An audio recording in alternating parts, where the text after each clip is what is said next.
we've all been there. You're trying to get something done, but your phone just freezes.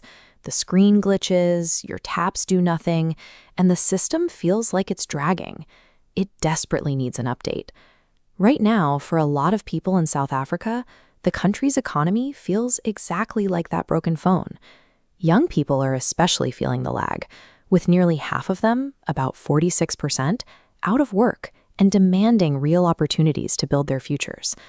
This chart shows just how deep that frustration goes. Because of this systemic lag, 47% of voters now describe themselves as politically homeless. They look at the options on the ballot and feel completely disconnected. For over 30 years, the African National Congress has been the country's main operating system. They were the dominant liberation movement that ran everything. But recently, their battery has drained and they've lost their absolute majority. Now they are forced to share power in a government of national unity. To win back trust before the 2026 municipal elections, they are pitching a massive software update called National Renewal, which leaves voters with a major decision to make. Will this 2026 plan actually fix the bugs crashing the system, or is the hardware itself simply too broken to save? To start fixing things, the ANC has written up a 10-point economic action plan. Think of this as their patch notes. They want to repair the physical foundations of the economy, like the power plants you see here, along with railways and shipping ports, so businesses can finally operate without the lights cutting out. They also want to change how social protection works. Currently, millions of people rely on a temporary distress grant of 370 Rand. The new plan turns this into a permanent work seekers grant. The goal is a direct bridge. It funnels 8.2 million grant recipients into job training. But an obstacle blocks this pipeline: 426 billion Rand in government debt. This massive weight crushes the budget, leaving little to fund training. To help generate funds and push for economic fairness, the party is introducing new, broad-based Black economic empowerment rules. They've proposed a 100 billion Rand transformation fund, asking companies to contribute 3% of their profits to help Black-owned businesses. The intention is to help fix the economic wrongs of the past. But these strict new corporate requirements carry heavy costs, which could inadvertently slow down the exact job creation young voters need to survive. Of course, no system update works if the device is infected with malware. For South Africa, that malware is deep-seated institutional corruption. Investigations like the Zondo Commission spent years uncovering how public funds were siphoned off during the state capture era. Yet voters look at the current leadership and see a glaring contradiction.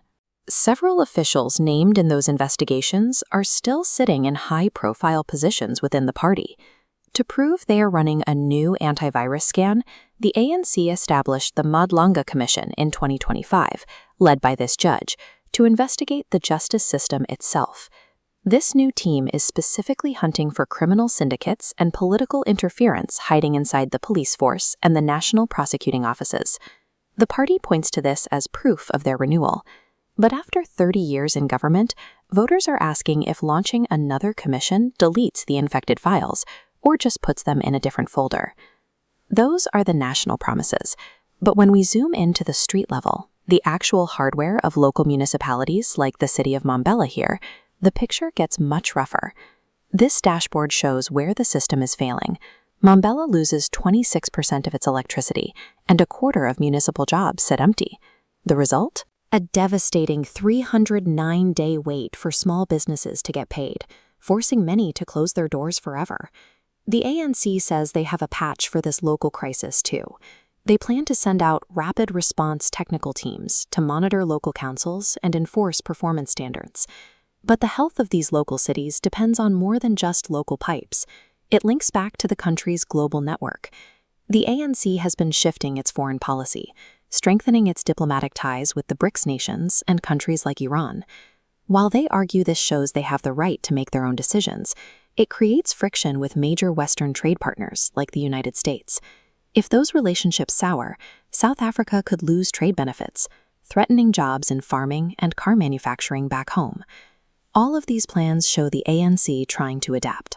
They are moving away from the old slogans of their liberation days and trying to present themselves as pragmatic managers of a modern economy.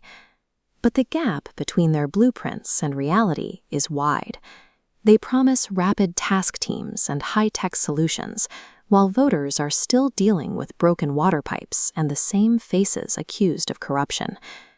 The 2026 municipal election is when the abstract promises finally meet the reality of the ballot box.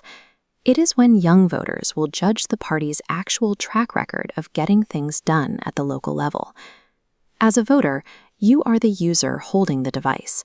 You have to look at the evidence on the screen and decide, are you going to hit install on the ANC's latest patch, or is it time to search for a completely new operating system?